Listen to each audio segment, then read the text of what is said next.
Welcome to the reading of the 5th chapter of the book, The Secret Door to Success by Florence Scovel Shinn. My name is Nse and I'll be reading this along with you. So go ahead, grab yourself a cup of tea, a cup of coffee, a cup of water, get comfortable, and let's jump right in. Chapter 4, The Long Arm of God.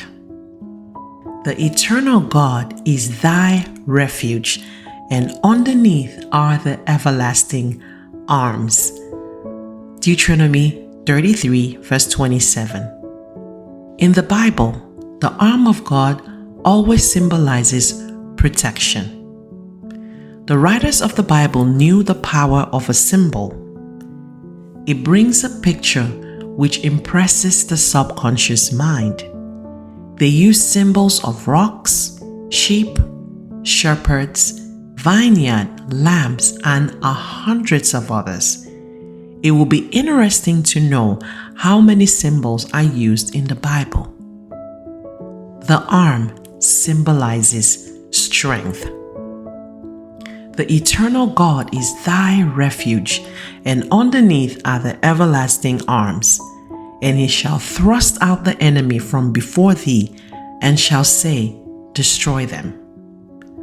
Who is the enemy before thee? The negative thought forms which you have built up in your subconscious mind. A man's enemies are only those of his own household. The everlasting arms thrust out these enemy thoughts, and destroy them. Have you ever felt the relief of getting out of some negative thought form? Perhaps you have built up a thought form of resentment until you are always boiling with anger about something. You resent people you know, people you don't know, people in the past and people in the present, and you may be sure that the people in the future won't escape your wrath. All the organs of the body are affected by resentment. For when you resent with every organ of the body. You pay the penalty with rheumatism, arthritis, neuritis, etc. For acid thoughts produce acid in the blood. All this trouble comes because you are fighting the battle, not leaving it to the long arm of God. I have given the following statement to many of my students.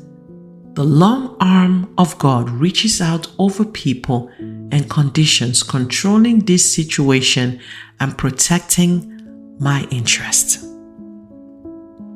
This brings a picture of a long arm symbolizing strength and protection. With the realization of the power of the long arm of God, you would no longer resist or resent. You would relax and let go. The enemy thoughts within you would be destroyed, therefore the adverse conditions will disappear.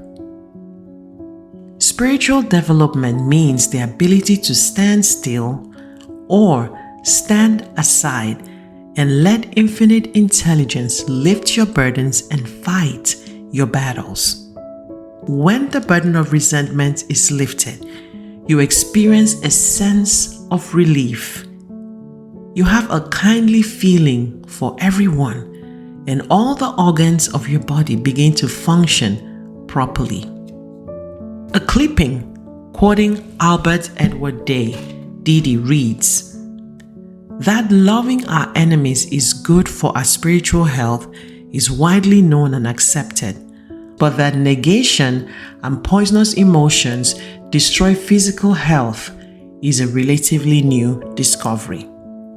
The problem of health is often an emotional one. Wrong emotions entertained and repeated are potent causes of illness. When the preacher talks about loving your enemies, the man on the street is apt to dismiss the idea as unendurable and pious. But the fact is, the preacher is telling you something which is one of the first laws of hygiene as well as ethics. No man, even for his body's sake, can afford to indulge in hatred. It is like repeated doses of poison. When you're urged to get rid of fear, you are not listening to the moonstruck idealist. Rather, you are hearing counsel that is as significant for health as advice about diet. We hear so much about a balanced diet, but without a balanced mind, you cannot digest what you eat, calories or no calories. Non-resistance is an art. When acquired, the world is yours. So many people are trying to force situations.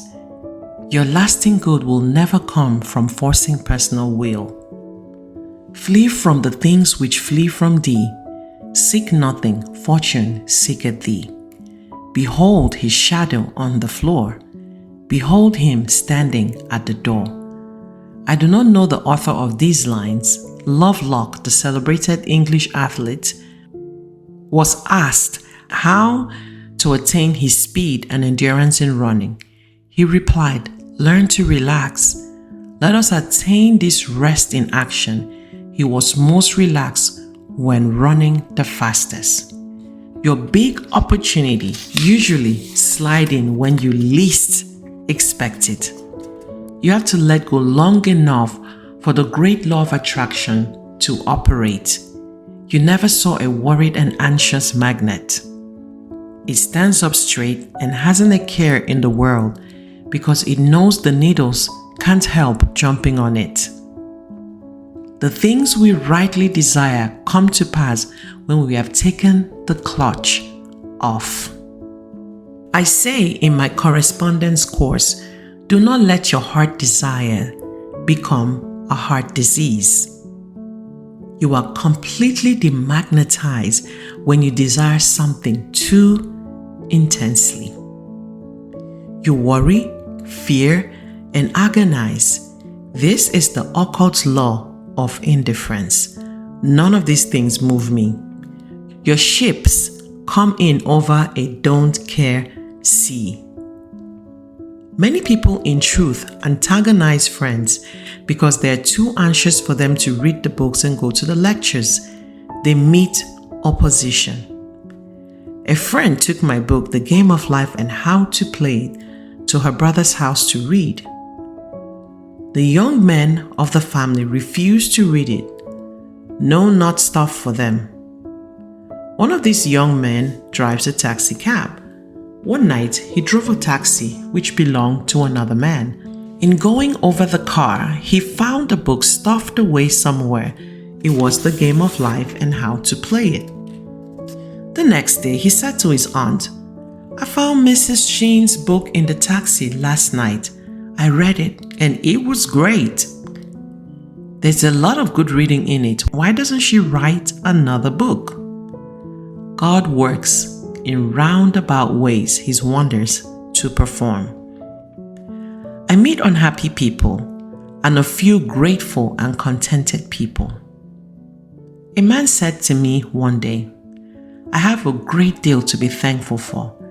I have good health, enough money, and I'm still single." The 89th Psalm is very interesting, for we find the two individuals take part.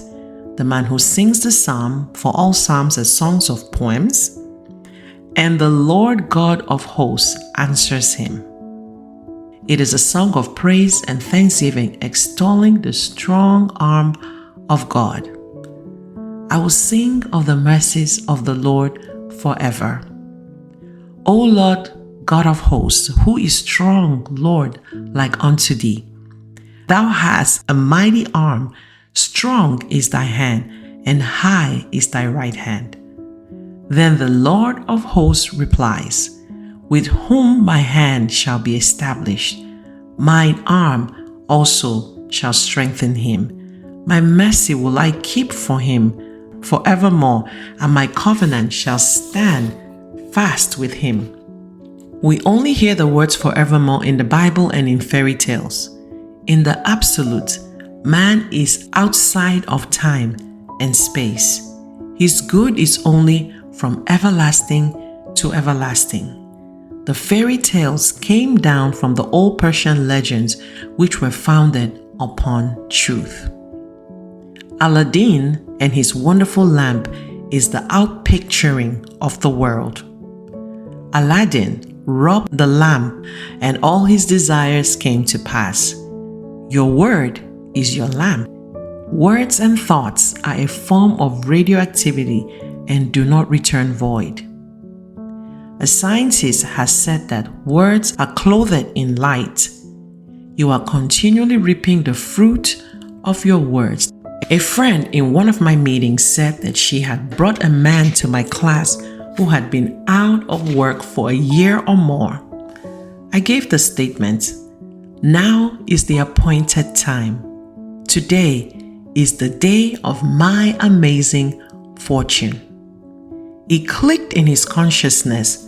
Soon after, he was given a position which paid him $9,000 a year. A woman told me that when I blessed the offering, I said that each offering would return 1,000-fold. She put $1 in the collection. She said with great realization, that dollar is blessed and returns $1,000. She received $1,000 a short time afterwards in the most unexpected way. Why do some people demonstrate this truth so much more quickly than others? It is because they have ears that hear. Jesus Christ tells the parable of the man who sowed the seed, and it fell upon good ground. The seed is the word. I say, listen to the statements that click. The statement that gives you realization. That statement will bear fruit. The other day, I went into a shop where I know the employer very well. I had given one of his employees an affirmation card. I said to him jokingly, "I wouldn't waste an affirmation card on you. You wouldn't use it." He replied, "Oh sure, give me one, I'll use it." The following week, I gave him a card. Before I left, he rushed up to me excitedly and said, "I made that statement and 2 new customers walked in. It was, 'Now is the appointed time. Today is the day of my amazing good fortune.'" It had clicked. So many people use their words in exaggerated and reckless statements. I find a great deal of material for my talks in the beauty parlor. A young girl wanted a magazine to read. She called the operator, "Give me something terribly new and frightfully exciting." All she wanted was the latest moving picture magazine. You hear people say, "I wish something terribly exciting would happen." They are inviting some unhappy but exciting experience into their lives. Then they wonder why it happened to them. There should be a chair of metaphysics in all colleges. Metaphysics is the wisdom of the ages. It is the ancient wisdom taught all through the centuries in India and Egypt and Greece. Hermes Trismegistus was a great teacher of Egypt. His teachings were closely guarded and have come down to us over 10 centuries. He lived in Egypt in the days when the present race of men was in its infancy. And if you read the Kybalion carefully, you will find that he taught just what we are teaching today. He said that all mental states were accompanied by vibrations. You combine with what you vibrate to. So let us all now vibrate to success, happiness, and abundance. Now is the appointed time. Today is the day of my amazing good fortune. Now this brings us to the end of the reading of the 5th chapter of the book, The Secret Door to Success. As always, I would like to know what resonated with you as you listen to the incredible reading of this chapter. If you haven't already, go ahead and like this video, subscribe to this channel, and don't forget to tell a friend about this reading. until we see again, it's goodbye and God bless.